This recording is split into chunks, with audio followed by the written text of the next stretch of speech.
O princípio da democracia na escola, como um elemento articulador de um novo projeto de campo, é abordado nos artigos 10 e 11 das diretrizes.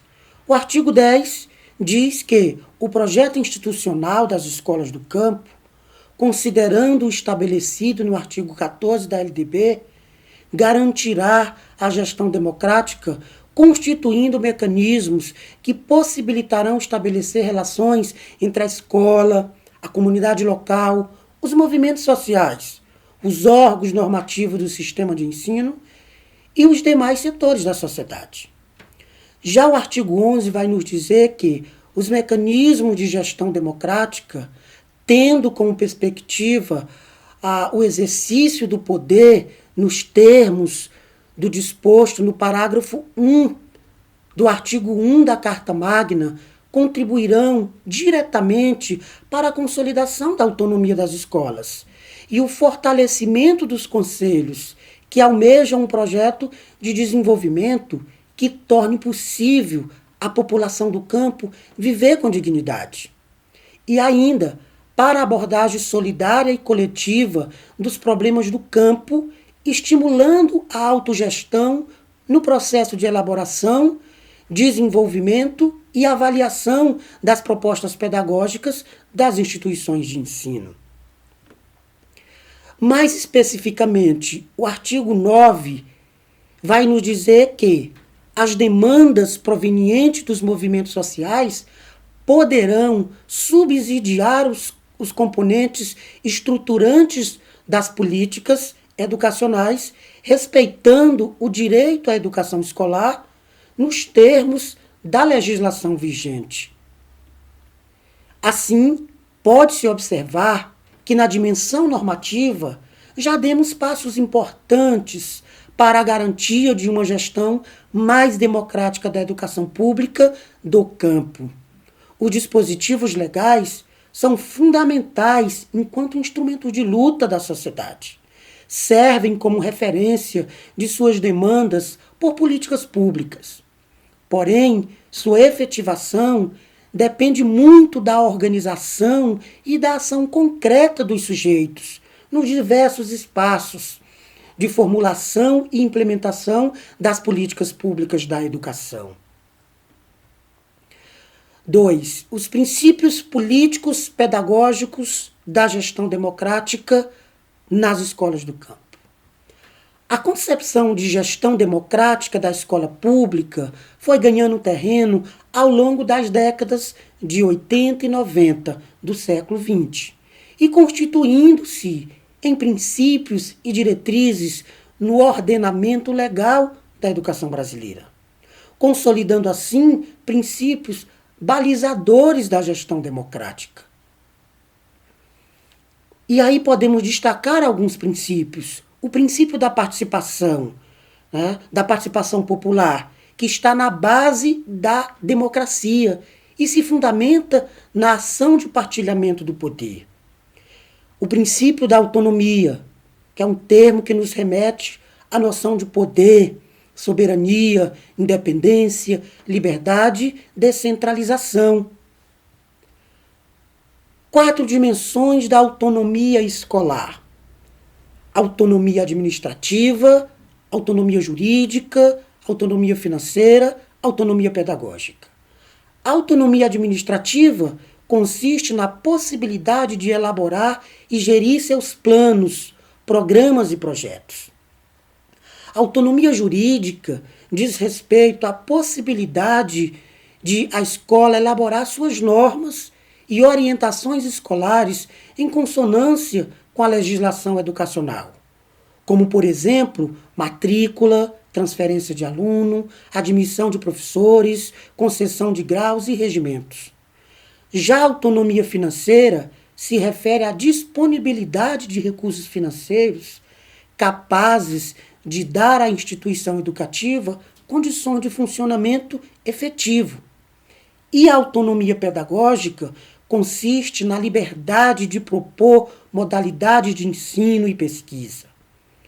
está estreitamente ligada à identidade, à função social, à clientela, à organização curricular, à avaliação, bem como os resultados e, portanto, à essência do projeto pedagógico da escola. Um outro princípio é o princípio do diálogo entre a escola e a comunidade. Por meio do diálogo, a escola deixa de ser uma redoma, um lugar fechado e separado da realidade, para conquistar o status de uma comunidade educativa que interage com a sociedade civil. Segundo Libânio, esse diálogo pode produzir novas relações sociais no interior da escola, garantindo uma escola mais engajada nos processos sociais. Essa forma de relação entre escola e comunidade contribui para a construção de um novo sentido da coisa pública, não mais como aquilo que é do governo ou que não pertence a ninguém, mas como o que é de todos e por todos deve ser gerida. O outro princípio é o do planejamento participativo, que se contrapõe à ideia de planejamento como atribuição de uma equipe de especialistas, pseudos conhecedores das técnicas, da realidade e do futuro da escola, e assenta-se no pressuposto de que pensar o futuro da escola é tarefa de todos que dela participam, direto ou indiretamente. Significa a construção conjunta da instituição que se deseja. A avaliação coletiva. O processo avaliativo é, antes de tudo, um requisito para a melhoria das condições que afeta diretamente a qualidade do ensino. Ainda segundo Libânio, assim, avalia-se a escola como um todo, o ensino e a aprendizagem, a gestão, o currículo, as relações, tendo em vista o diálogo e a análise das condições objetivas e subjetivas que afetam o cumprimento da função social da escola. 3. A gestão democrática como ação pedagógica das escolas do campo. Muito tem se falado sobre a gestão democrática, seus fundamentos e os mecanismos e instrumento de construção da democracia nas escolas.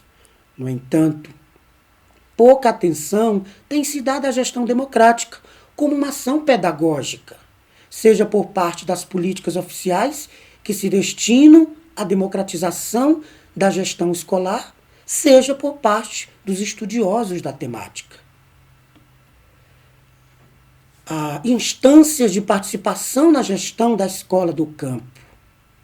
As diretrizes operacionais para a organização da educação básica na escola do campo definem em seu artigo 10 que o projeto institucional das escolas do campo garantirá a gestão democrática, constituindo mecanismos que possibilitem estabelecer relações entre a escola, a comunidade local, os movimentos sociais, os órgãos normativos do sistema de ensino e os demais setores da sociedade.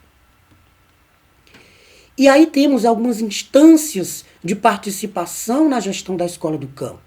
Podemos citar o Conselho Escolar. Ele tem um papel fundamental na democratização da educação, na medida em que reúne diretores, os professores, os funcionários, os estudantes, pais e outros representantes da comunidade, exatamente para discutir e definir e acompanhar o desenvolvimento do projeto político-pedagógico da escola. Uma outra instância é o Conselho de Classe, que é uma importante instância de participação dos docentes no trabalho pedagógico da escola. Sua principal finalidade é diagnosticar os problemas do processo de ensino-aprendizagem e refletir sobre eles. E o mais importante, apontar soluções. Uma outra instância é a auto-organização dos estudantes. Além dos conselhos, é importante que a escola estimule e garanta espaço para instância e atividades participativas dos alunos. O papel do gestor... Eu acho que para aí, cara. Aí eu começo daqui, que já é outro tópico. Respira.